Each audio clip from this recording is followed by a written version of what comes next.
Pemirsa, ketegangan konflik yang kian memanas di kawasan Timur Tengah berdampak pada jemaah umroh asal Indonesia. Sejumlah maskapai dilaporkan terpaksa menunda jadwal penerbangan dari dan menuju Arab Saudi demi alasan keamanan.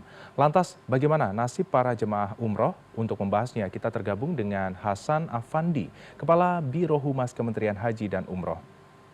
Halo, selamat siang Pak Hasan. Pak Hasan, terima kasih atas waktu Anda bersama kami di CNN Indonesia News Hour. Bagaimana kabar Anda hari ini? Selamat siang, alhamdulillah baik. Baik, Pak, kalau kita melihat kondisi saat ini yang terjadi, sampai saat ini berapa jumlah jemaah haji yang terdampak oleh pembatalan keberangkatan ataupun kepulangan umroh akibat eskalasi politik di Timur Tengah saat ini? Jemaah umroh maksudnya ya? Iya, jemaah umroh. Ya. Jadi ketika terjadi eskalasi keamanan di Timur Tengah pada 28 Februari kemarin, data yang kami rilis itu ada sebanyak 58.800-an jemaah umroh yang masih berada di Arab Saudi. Nah, kemudian alhamdulillah pada tanggal 28 itu juga hingga 1 dini hari sudah ada yang bisa dipulangkan dengan 12 penerbangan sekitar 4.200-an jemaah.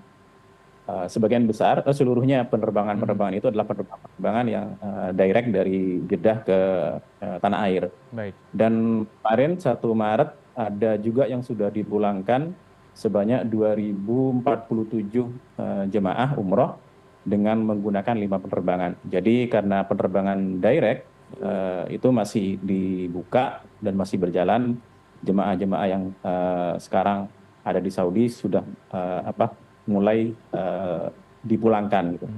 Nah, saat ini kami sedang meminta data rinci dari asosiasi travel, dari asosiasi PPIU, berapa jemaah yang terdampak dan masih ada di sana, termasuk yang kemudian masih ada di negara-negara transit dan jemaah yang tertunda keberangkatannya di tanah air. Baik, berarti sebagian sudah bisa dipulangkan ke tanah air, namun ada yang masih di negara transit ataupun juga masih berada di Mekah ataupun Madinah seperti itu. Lantas kalau kita berbicara tentang kondisi yang terjadi, ada yang sudah diberangkatkan, ada yang terpaksa ditunda keberangkatannya sendiri, Pak. Lantas bagaimana mekanisme pertanggungjawaban yang dilakukan oleh pihak travel dan umroh di bawah kepengawasan dari Kementerian Haji dan Umroh sendiri? Dari hasil koordinasi kami dengan asosiasi PPIU kemarin, kami tetap meminta hak jemaah dan juga PPU memiliki kewajiban karena mereka dibawa dan diterbangkan oleh travel umroh. Masing-masing travel memiliki kewajiban untuk terus menyediakan layanan baik akomodasi maupun konsumsinya selama di Arab Saudi, selama belum pulang hingga tanah air. Baik, berarti ada pertanggungjawaban dari pihak travel dan umroh untuk mengawasi ataupun juga memberikan fasilitas yang mumpuni kepada jemaah umroh yang berada di sana yang tertahan seperti itu kurang lebihnya. Ya, betul. Jadi tetap ada istilahnya koordinasi antara jemaah dan kemudian travel umrohnya berkewajiban untuk memberikan layanan-layanan tersebut. Oke, begitupun dengan jemaah umroh yang terpaksa dibatalkan atau di-cancel sementara seperti itu, Pak. Yang di-cancel sementara di tanah air, Benar. Mas. Ya, yang di-cancel sementara yang berada di tanah air yang belum jadi berangkat, mekanismenya juga akan seperti apa treatment pertanggungjawabannya? Mekanismenya diantaranya bisa jadi reschedule atau kemudian refund sesuai dengan kontrak yang ada antara jemaah dengan travelnya. Karena kami dari kemarin sudah menghimbau kepada jemaah-jemaah yang belum berangkat, jemaah umroh yang belum berangkat untuk menunda sementara sambil melihat kondisi di Timur Tengah. Kalau dari sepengetahuan Bapak Hasan sendiri, bagaimanakah kondisi terkini di Mekah dan juga Madinah dari laporan tim Bapak? Di Mekah dan Madinah hampir tidak ada gejolak yang berarti, dan tim kami yang ada di Saudi itu kemudian fokus ke penanganan yang ada di bandara. Karena menghindari jemaah-jemaah yang kemudian menumpuk di bandara atau mereka yang kemudian stranded di bandara. Jadi kami di Saudi menempatkan petugas bersama dengan KJRI untuk kemudian mengawasi di 3 terminal di Jeddah maupun di Madinah. Baik, berarti ada pengawasan dan juga tindak lanjut dari pihak pemerintah sendiri.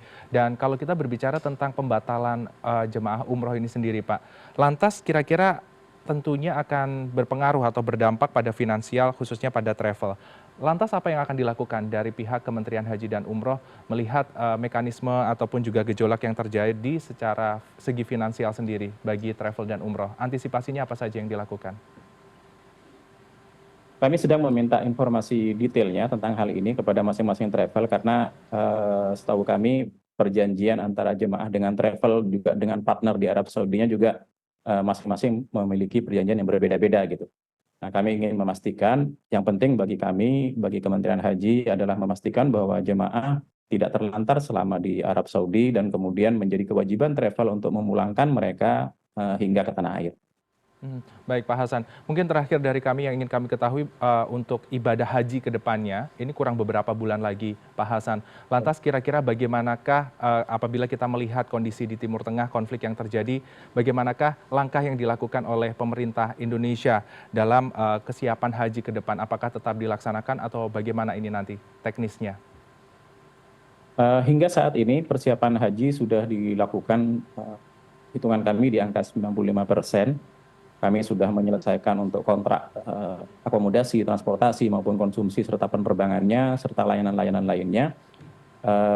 Dan sekarang tinggal menunggu penerbitan visa. Jadi persiapan-persiapan haji tetap terus dilakukan sambil kemudian kita memantau kondisi di Timur Tengah. Dan kami rutin melakukan koordinasi dengan Kementerian Luar Negeri untuk mendapatkan update data, update informasi yang di dalam perkembangan kondisi yang sekarang. Memang jarak antara sekarang dengan keberangkatan haji yang kami rencanakan di tanggal 22 April itu tidak sampai 2 bulan. Kami tentunya mohon dukungan, mohon doa dari semua pihak agar penyelenggaraan haji tetap bisa dilakukan dan berjalan dengan baik. Baik, tentunya itu yang kabar yang ingin didengar oleh seluruh masyarakat Indonesia juga. Semoga pelaksanaan haji pun ke depan tidak ada masalah, berjalan aman dan juga lancar. Dan para jemaah umroh yang saat ini masih tertahan bisa kembali ke tanah air. Dan terima kasih Pak Hasan Afandi, Kepala Biro Humas Kementerian Haji dan Umroh atas insight dan juga informasi yang Anda sampaikan kepada kami. Selamat kembali beraktivitas, jaga kesehatan Anda dan salam sehat selalu. Terima kasih.